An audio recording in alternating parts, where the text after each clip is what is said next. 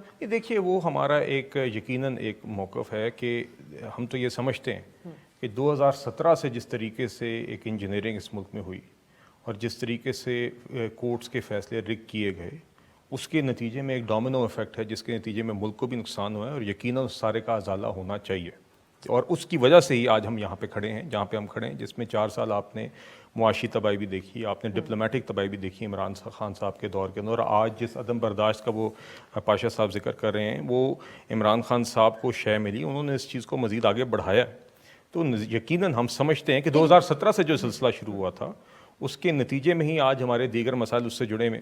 دیکھیے دوسری بات جو آپ نے رائٹ ناؤ اکنامکلی ہم جہاں پر بیٹھے ہوئے ہیں وہ ڈار صاحب کی اپنی ڈیلیڈ پالیسی کے نتائج کے طور پر بیٹھے ہوئے ہیں. کیا صاحب جس کی وجہ سے I am so sorry I have to mention this also کہ ہم بڑے دکھی ہیں پاکستان کے عوام وہ مناظر دیکھ کے جس میں غریب لوگ آٹا حاصل کرنے کے لیے جو مفت آٹا دیا جا رہا ہے, اسکیم ہے اس کی, نہ ایک تو اس آٹے کی کوالٹی کو آپ دیکھیں اس وقت سوشل میڈیا پہ کافی تمسخر بن چکا ہے اس حکومتی اقدام کا, اور جو اس کو حاصل کرنے میں لوگوں کی تذلیل ہو رہی ہے. بڑا دکھ ہے اس وقت. جی دیکھیے یقیناً حالات اور معاشی حالات مشکل ہیں, مگر ان حالات میں بھی جہاں پہ ایک ملک کو پی ٹی آئی کی حکومت جہاں پہ چھوڑ کے گئی تھی, جدھر پچھلی سمر میں پچھلی گرمیوں میں جون جولائی پچھلے سال میں ملک دیوالیہ ہو چکا ہوتا, اس ڈیفالٹ کو بھی ایورٹ کیا ہے. ساتھ ساتھ یہی کوشش رہی ہے کہ کمزور طبقات کو جتنی مدد فراہم کی جائے وہ بھی کریں. جو سیلاب متاثرین ہیں, جو سیلاب کی وجہ سے ہماری معاشی مسائل بنے ہیں, جس میں ہماری کراپس کا ڈیمیج تھا, انفراسٹرکچر کا ڈیمیج تھا, اور ہمارے جو لوگ اس سے متاثر ہوتے ہیں ان کی مدد کرنی ہے, وہ چیز بھی لے کے چل رہے ہیں.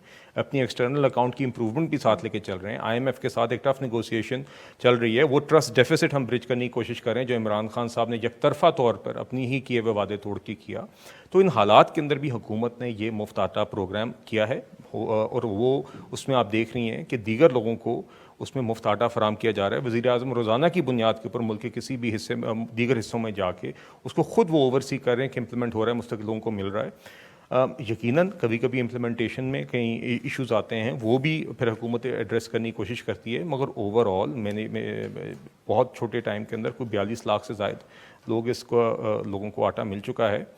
حالات یقیناً مشکل ہیں, مگر آپ یہ ضرور مد نظر رکھیں کہ جہاں پہ پی ٹی آئی چھوڑ کے گئی تھی وہاں پہ تو آپ نے پچھلی گرمیوں میں ڈیفالٹ کر جانا تھا, اور آج بھی حکومت انہی کی لگائی ہوئی آگ بجھا رہی ہے, آج بھی وہ فائر فائٹنگ کر رہی ہے. مجھے ایک بریک کا کہا جا رہا ہے, اس کے بعد جب واپس آئیں گے تو پھر بات کریں گے کہ آج آپ لوگوں کے حوالے سے بھی کچھ لوگ یہ کہہ رہے ہیں کہ کہیں آگے بارودی سرنگیں بچھانے کا, خفیہ سرنگیں بچھانے کا آپ لوگوں کا ارادہ بھی تو نہیں ہے. بریک کی طرف جاتے ہیں اور واپس آ کے قریشی صاحب سے خاص طور پہ اس بارے میں جانیں گے جو ذرائع آج خبریں دے رہے ہیں کہ جو جہانگیر ترین گروپ ہے وہ فعال ہونے جا رہا ہے اور نظریاتی پی ٹی آئی کے نام سے پارٹی بنانے جا رہے ہیں. اس پہ بات ہوگی ایک بریک کے بعد.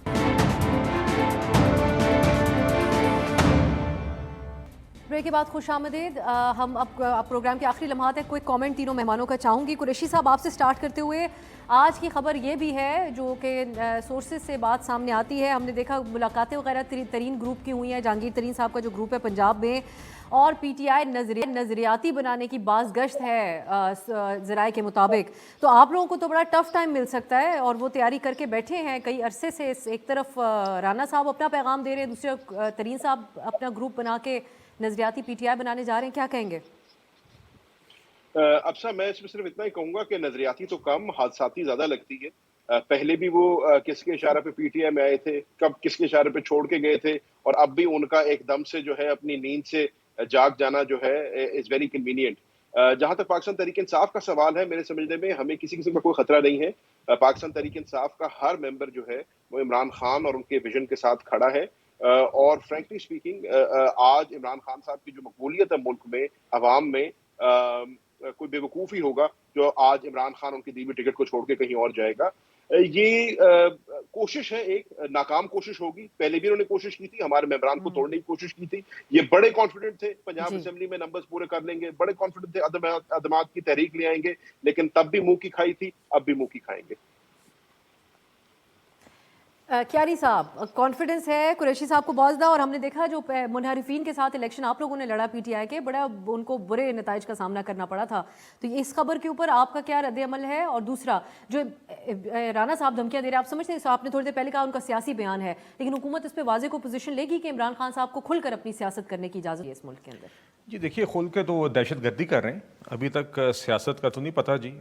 وہ پولیس والوں پہ حملے بھی کرتے ہیں، اپنے گھر میں بیٹھ کے پیٹرول بم بھی بنواتے ہیں، خواتین اور بچوں کو آگے بھی کرتے ہیں. تو ابھی تو ان کی سیاست کا طرز یہی ہے جی. میرے نزدیک جو بھی دہشت گردی انہوں نے کی ہے، جو ان کو بار بار ہم دیکھ رہے ہیں ایک دورہ معیار کہ ان کو بار بار الاؤنس مل رہی ہے کورٹس میں کہ مرضی سے آتے ہیں جب آنا چاہیں، اور دیگر پیشیوں پہ جب دل کرتا ہے جاتے ہیں، جب دل کرتا ہے نہیں جاتے ہیں، گاڑی سے لگوا لیتے ہیں حاضری. تو پہلے تو ان چیزوں کا ازالہ ہونا چاہیے. اور خان صاحب کے جو دیگر جرائم ہیں، اور یہ جو جس طرح ان کا توشہ خانہ کیس ہے، ان کا فورن فنڈنگ کیس ہے، ان کیسز جن کو یہ ڈیلے کرنے کی کوشش کریں، کیونکہ ان سب کا منطقی انجام یہ جانتے ہیں. فورن فنڈنگ کیس پہ بھی ان کو بڑا غصہ تھا کہ الیکشن کمیشن نے فائنلی 7 سال بعد 8 سال بعد ایک فیصلہ دے دیا تھا. اسی طرح ان کا آپ جانتی ہیں کہ ایک اور کیس بھی ہے، ٹیرین وائٹ کیس بھی ہے. تو دیگر کیسز ان کے ہیں، ان کو یقیناً ان کیسز کو منطقی انجام تک جانا چاہیے. خان صاحب کو اس کو ان چیزوں کے قانون کے سامنے اپنے آپ کو کورٹس کے سامنے پیش کرنا چاہیے، ڈیلینگ ٹیکٹکس کے بجائے اور وائلنس کے. لیکن کوئی غیر جمہوری اقدام تو نہیں کیا جائے گا عمران خان صاحب کے ساتھ جو رانا صاحب؟ دیکھیے، اگر یہ خان صاحب فائنلی اگر ایک رسپانسبل سٹیزن، ان کے جواز، ان کے جسے کہتے ہیں نا، ان کے نیچر میں نہیں ہے کہ وہ کوآپریٹ کریں اور لا ابائڈ کریں. مگر اگر یہ اپنے آپ کو قانون کے سامنے پیش کریں اور کوآپریٹ کریں، جس طرح کیا پیش کریں بلٹ پروف ماحول کے اندر جا رہے ہیں. جی، چوتھی یا پانچویں پیشی کی ہے. آپ نواز شریف صاحب کو ہفتے میں سارے کیسز سسپینڈ کر کے، ہم جانتے تھے کہ ریٹ پروسیس ہے، اس میں بھی نواز شریف صاحب 5-6 دن پیشوں کے لیے پیش ہوتے رہے. باہر بھی تو بیٹھے عمران خان صاحب. نواز شریف صاحب وہ واحد شخص ہیں جنہوں نے بیٹی کا ہاتھ تھام کے اپنی بیوی کو بستر مرگ پہ چھوڑ کے، جانتے ہوئے کہ ایک جعلی فیصلہ ان کے خلاف ہے، اپنے آپ کو جیل کے لیے پیش کیا تھا. خان صاحب کا ایک بندہ جو بنکروں میں چھپے، جو بستر کے نیچے چھپے، انہوں نے دیکھ لیا دوسروں کا حال. بہت بہت شکریہ حسن رضا پاشا صاحب، بلال اظہر کیانی صاحب اور زین قریشی صاحب، آپ لوگوں نے پروگرام میں شرکت کی. ناظرین، دیکھتے ہیں اب کل کا دن بہت اہم ہوگا، سب کی نظریں سپریم کورٹ کے اوپر ہوں گی. دیکھتے ہیں کیا ہوتا ہے. آج کے لیے اجازت دیجیے، خدا حافظ.